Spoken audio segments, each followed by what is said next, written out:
قبلہ ڈاکٹر صاحب کی ابتدائی گفتگو اس پر بعض کے تحفظات اپنی جگہ تھے، لیکن اس کے بعد بے خطا بے ریا کا نعرہ بلند کرنے کے بعد میں سمجھتا ہوں کہ بعض لوگوں کو صرف ایک مالی خولیا ہے کہ ان کو اپنی مرضی کے الفاظ کسی کی زبان پر چاہیے علمی سطح پر۔ وہ قبلہ ڈاکٹر صاحب نے اس کی وضاحت بڑے اثر انداز میں کر دی تھی، لیکن بعض لوگ اپنی ذاتی عداوتوں کو اور اپنی اناؤں کی تکمیل کے لیے انہوں نے اس مسئلے کو لے کر وہ چل پڑے، اور اب تو وزیر قانون کہتا ہے کہ ہم نے کسی دوسرے مسلک کے کہنے پر نہیں، آپ کے آستانوں کے کچھ گدی نشینوں کی فرمائش پر گرفتاری کی ہے۔ اب تو برملا وہ یہ اظہار کرتے ہیں کہ جرم کیا ہے، وہ تو 2 تاریخیں پڑھیں تو مسئلہ حل ہوتا ہے، لیکن جج جو ہیں اسے آگے ٹرانسفر کریں اور تاریخ میں تاخیر کی جائے، اور تاخیری حربوں کے ساتھ یہ کوشش ہے کہ محرم کے ایام گزار لیے جائیں، اور یہ صرف فرمائشی پروگرام چل رہا ہے، اس کا حقیقت اور قانون سے کوئی تعلق نہیں ہے۔ میں عرض کروں گا کہ آپ ایک تحریر لیں، لیکن ہمارے امن کو ہماری بزدلی نہ سمجھا جائے۔ اگر کسی کے ذہن میں یہ خام خیالی ہے کہ بس کر رہے ہیں اور یہ بات اسی طرح سے رہے گی، آخر ہر چیز کی ایک حد ہوتی ہے، اور جب کوئی چیز حد سے بڑھ جائے تو نتائج پھر خوش کن نہیں ہوتے۔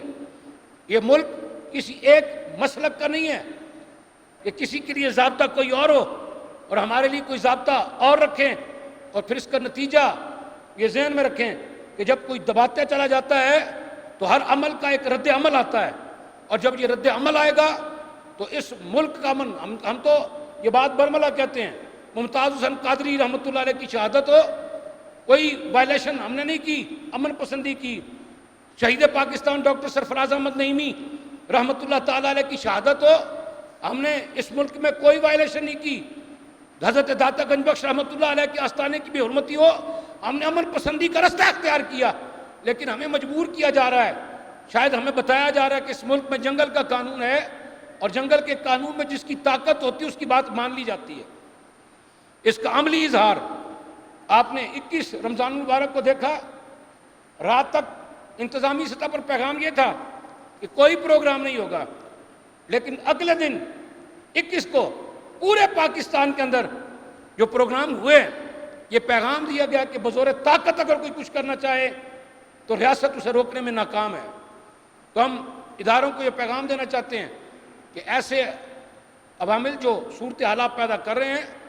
یہ بہتر نہیں ہے، اور آج کی یہ تقریب اب یوں سمجھے کہ نشستن گفتن اور برخاستن نہیں،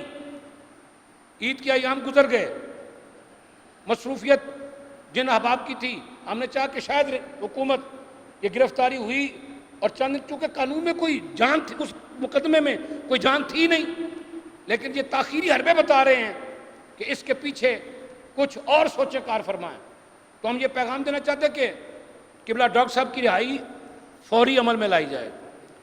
اور قبلہ قاری زوار بہادر صاحب کی گفتگو ایک تنہا فرد کی آواز نہیں ہے، یہ اہل سنت کی جرأت مند آواز ہے، اور ہم قبلہ قاری زوار بہادر صاحب کے ساتھ کھڑے ہیں، ہمارے بزرگ ہیں، ہمارے قائد ہیں، اور انشاءاللہ العزیز یہ تنہا نہیں ہوں گے۔ تحفظ ناموس رسالت محاذ کے خادم کی حیثیت سے میں اپنے صدر گرامی صاحبزادہ رضا مصطفیٰ نقشبندی دامت برکاتہم العالیہ کی طرف سے یہ پیغام دے رہا ہوں کہ قاری صاحب جہاں پر آپ کھڑے ہوں گے ہم آپ کے ساتھ ہیں، جو آپ کا موقف ہوگا وہی ہمارا موقف ہے، اور ہم اس سے انشاءاللہ پیچھے نہیں ہٹیں گے۔ اللہ رب العزت اہل سنت کی صفوں میں اتحاد پیدا کرے، اور اللہ کرے کہ جیسے یہ کوٹلہ شریف کا آستانہ ہے نا جی، اللہ کرے کہ رب کائنات ہمارے آستانوں کے سجادگان کو ایسی غیرت نصیب فرمائے، میرا رب ان کو دینی حمیت اور غیرت عطا فرمائے کہ ان کو پتہ چلے کہ جن کے نام پر ہم کھا رہے ہیں ان کے لیے کچھ کرنا بھی ہماری ذمہ داری ہے۔ اللہ رب العزت مجھے اور آپ کو، ہم سب کو زندگی کے آخری سانس تک اپنا اور اپنے محبوب علیہ السلام کا وفادار رہنے کی توفیق عطا فرمائے۔ اور بات یوں ختم کروں گا کہ سچ کہنا جب باعث تعزیر نہیں ہے تو پھر کیوں میرے افکار کی توقیر نہیں ہے، مانا کہ میسر ہے تجھے منصب عالی،